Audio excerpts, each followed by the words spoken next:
నెల్లూరు జిల్లా వింజమూరులో దొంగలు మరోసారి రెచ్చిపోయారు. ప్రసన్న నగర్లోని భూమిరెడ్డి రామచంద్రారెడ్డి ఇంట్లో ఎవరూ లేని సమయంలో గుర్తు తెలియని వ్యక్తులు ఇంట్లోకి ప్రవేశించి దొంగతనానికి పాల్పడ్డారు. మంగళవారం ఉదయం రామచంద్రారెడ్డి కుటుంబ సభ్యులు వ్యవసాయ పనుల నిమిత్తం పొలంలోకి వెళ్లగా దొంగలు ఇంట్లోకి ప్రవేశించి 35,000 రూపాయల నగదు, 6 సవర్ల బంగారాన్ని దోచుకెళ్లారు.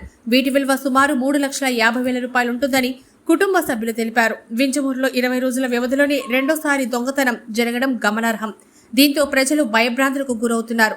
దొంగతనంపై పోలీసులకు మధ్యాహ్నం సమాచారం ఇచ్చామని కుటుంబ సభ్యులు ఆవేదన వ్యక్తం చేశారు.